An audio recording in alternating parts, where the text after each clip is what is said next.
KaraokeBooks. A Study in Scarlet. Written by Arthur Conan Doyle. Audiobook. Chapter 9. The Flower of Utah. This is not the place to commemorate the trials and privations endured by the immigrant Mormons before they came to their final haven. From the shores of the Mississippi to the western slopes of the Rocky Mountains, they had struggled on with a constancy almost unparalleled in history. The savage man, and the savage beast, hunger, thirst, fatigue, and disease, every impediment which nature could place in the way, had all been overcome with Anglo-Saxon tenacity. Yet the long journey and the accumulated terrors had shaken the hearts of the stoutest among them. There was not one who did not sink upon his knees in heartfelt prayer when they saw the broad valley of Utah bathed in the sunlight beneath them, and learned from the lips of their leader that this was the promised land, and that these virgin acres were to be theirs forevermore. Young speedily proved himself to be a skillful administrator as well as a resolute chief. Maps were drawn and charts prepared, in which the future city was sketched out. All around farms were apportioned and allotted in proportion to the standing of each individual. The tradesman was put to his trade and the artisan to his calling. In the town streets and squares sprang up as if by magic. In the country there was draining and hedging, planting and clearing, until the next summer saw the whole country golden with the wheat crop. Everything prospered in the strange settlement. Above all, the great temple which they had erected in the center of the city grew ever taller and larger. From the first blush of dawn until the closing of the twilight, the clatter of the hammer and the rasp of the saw were never absent from the monument which the immigrants erected to him who had led them safe through many dangers. The two castaways, John Ferrier and the little girl, who had shared his fortunes and had been adopted as his daughter, accompanied the Mormons to the end of their great pilgrimage. Little Lucy Ferrier was borne along pleasantly enough in Elder Stangerson's wagon, a retreat which she shared with the Mormon's 3 wives and with his son, a headstrong, forward boy of 12. Having rallied, with the elasticity of childhood, from the shock caused by her mother's death, she soon became a pet with the women, and reconciled herself to this new life in her moving canvas-covered home. In the meantime, Ferrier, having recovered from his privations, distinguished himself as a useful guide and an indefatigable hunter. So rapidly did he gain the esteem of his new companions, that when they reached the end of their wanderings, it was unanimously agreed that he should be provided with as large and as fertile a tract of land as any of the settlers, with the exception of Young himself, and of Stangerson, Kimball, Johnston, and Drever, who were the 4 principal elders. On the farm thus acquired, John Ferrier built himself a substantial log house, which received so many additions in succeeding years that it grew into a roomy villa. He was a man of a practical turn of mind, keen in his dealing and skillful with his hands. His iron constitution enabled him to work morning and evening at improving and tilling his lands.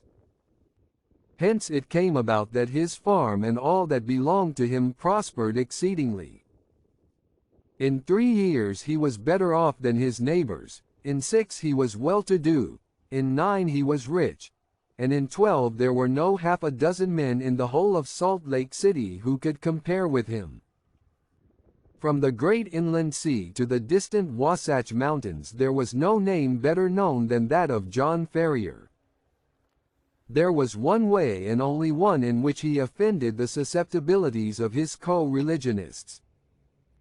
No argument or persuasion could ever induce him to set up a female establishment after the manner of his companions. He never gave reasons for this persistent refusal, but contented himself by resolutely and inflexibly adhering to his determination. There were some who accused him of lukewarmness in his adopted religion, and others who put it down to greed of wealth and reluctance to incur expense. Others, again, spoke of some early love affair, and of a fair-haired girl who had pined away on the shores of the Atlantic. Whatever the reason, Ferrier remained strictly celibate. In every other respect he conformed to the religion of the young settlement, and gained the name of being an orthodox and straight-walking man. Lucy Ferrier grew up within the log house, and assisted her adopted father in all his undertakings. The keen air of the mountains and the balsamic odor of the pine trees took the place of nurse and mother to the young girl. As year succeeded to year she grew taller and stronger, her cheek more ruddy and her step more elastic.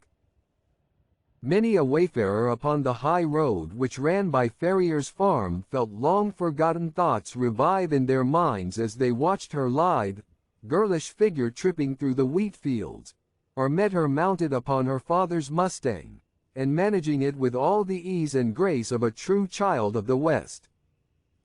So the bud blossomed into a flower, and the year which saw her father the richest of the farmers left her as fair a specimen of American girlhood as could be found in the whole Pacific slope. It was not the father, however, who first discovered that the child had developed into a woman. It seldom is in such cases. That mysterious change is too subtle and too gradual to be measured by dates. Least of all does the maiden herself know it until the tone of a voice or the touch of a hand sets her heart thrilling within her, and she learns with a mixture of pride and of fear, that a new and a larger nature has awoke within her. There are few who cannot recall that day and remember the one little incident which heralded the dawn of a new life. In the case of Lucy Ferrier the occasion was serious enough in itself, apart from its future influence on her destiny and that of many besides.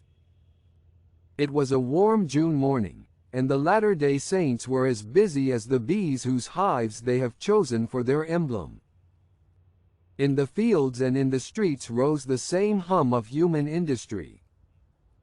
Down the dusty high roads defiled long streams of heavily laden mules, all heading to the west, for the gold fever had broken out in California, and the overland route lay through the city of the elect.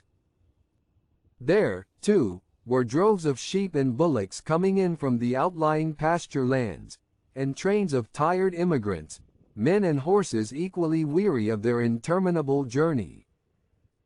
Through all this motley assemblage, threading her way with the skill of an accomplished rider, there galloped Lucy Ferrier, her fair face flushed with the exercise and her long chestnut hair floating out behind her. She had a commission from her father in the city, and was dashing in as she had done many a time before, with all the fearlessness of youth, thinking only of her task and how it was to be performed. The travel-stained adventurers gazed after her in astonishment, and even the unemotional Indians, journeying in with their pelties, relaxed their accustomed stoicism as they marveled at the beauty of the pale-faced maiden. She had reached the outskirts of the city when she found the road blocked by a great drove of cattle, driven by a half-dozen wild-looking herdsmen from the plains. In her impatience she endeavored to pass this obstacle by pushing her horse into what appeared to be a gap. Scarcely had she got fairly into it, however, before the beasts closed in behind her, and she found herself completely embedded in the moving stream of fierce-eyed, long-horned bullocks. Accustomed as she was to deal with cattle, she was not alarmed at her situation, but took advantage of every opportunity to urge her horse on, in the hopes of pushing her way through the cavalcade. Unfortunately, the horns of one of the creatures, either by accident or design, came in violent contact with the flank of the Mustang, and excited it to madness. In an instant it reared upon its hind legs with a snort of rage, and pranced and tossed in a way that would have unseated any but a skillful rider. The situation was full of peril. Every plunge of the excited horse brought it against the horns again, and goaded it to fresh madness. It was all that the girl could do to keep herself in the saddle, yet a slip would mean a terrible death under the hoofs of the unwieldy and terrified animals. Unaccustomed to sudden emergencies, her head began to swim, and her grip upon the bridle to relax. Choked by the rising cloud of dust and by the steam of the struggling creatures, she might have abandoned her efforts in despair, but for a kindly voice at her elbow which assured her of assistance. At the same moment a sinewy brown hand caught the frightened horse by the curb, and forcing a way through the drove, soon brought her to the outskirts. "You're not hurt, I hope, miss," said her preserver, respectfully. She looked up at his dark, fierce face, and laughed saucily. "I'm awful frightened," she said, naively. "Whoever would have thought that Pancho would have been so scared by a lot of cows?" "Thank God you kept your seat," the other said earnestly. He was a tall, savage-looking young fellow, mounted on a powerful roan horse, and clad in the rough dress of a hunter, with a long rifle slung over his shoulders. "I guess you are the daughter of John Ferrier," he remarked. "I saw you ride down from his house. When you see him, ask him if he remembers the Jefferson hopes of St. Louis. If he's the same Ferrier, my father and he were pretty thick." "Hadn't you better come and ask yourself?" she asked, demurely. The young fellow seemed pleased at the suggestion, and his dark eyes sparkled with pleasure. "I'll do so," he said.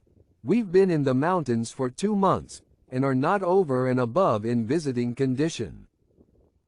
He must take us as he finds us.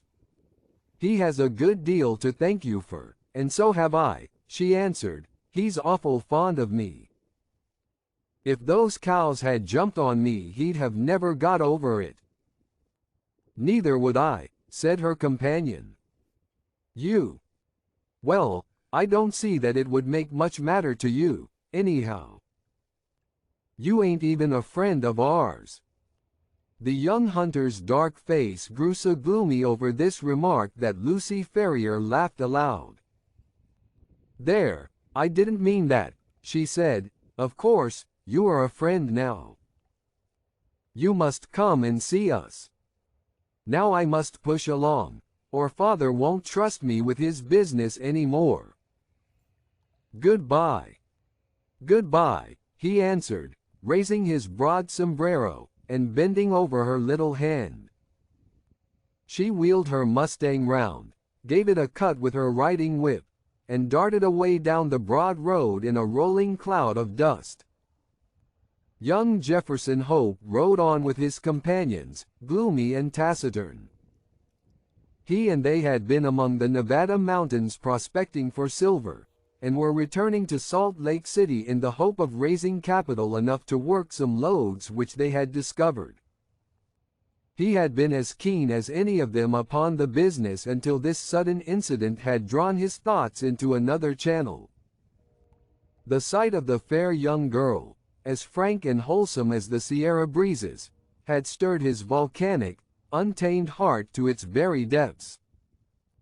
When she had vanished from his sight, he realized that a crisis had come in his life, and that neither silver speculations nor any other questions could ever be of such importance to him as this new and all-absorbing one.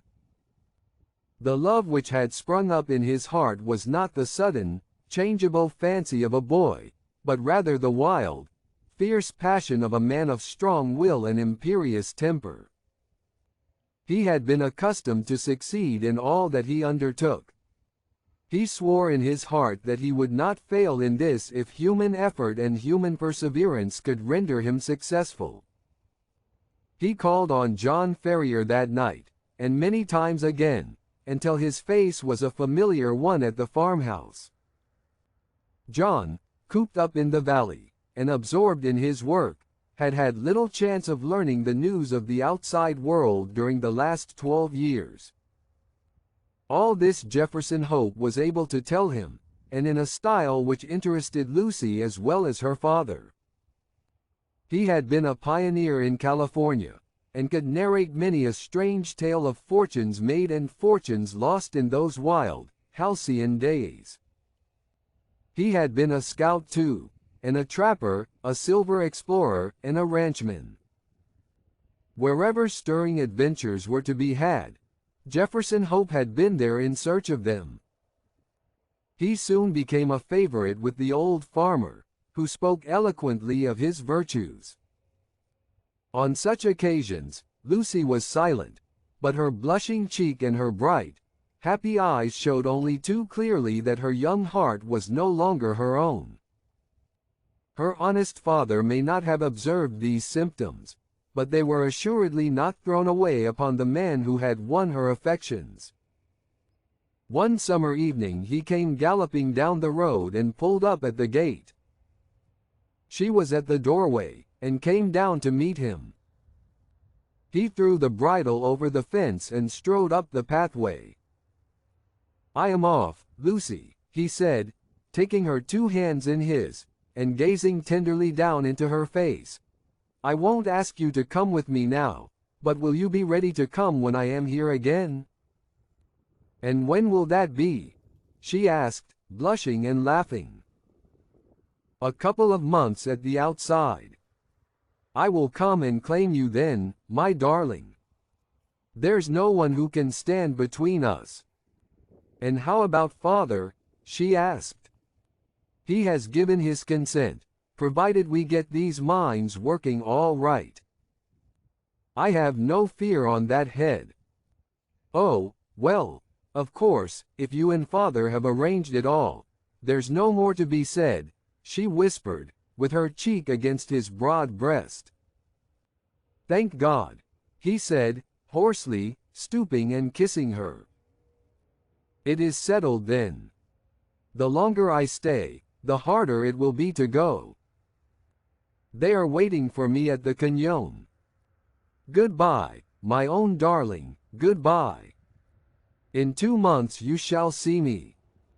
He tore himself from her as he spoke, and, flinging himself upon his horse, galloped furiously away, never even looking round, as though afraid that his resolution might fail him if he took one glance at what he was leaving. She stood at the gate, gazing after him until he vanished from her sight. Then she walked back into the house, the happiest girl in all Utah. If you liked what you heard, please subscribe to the channel.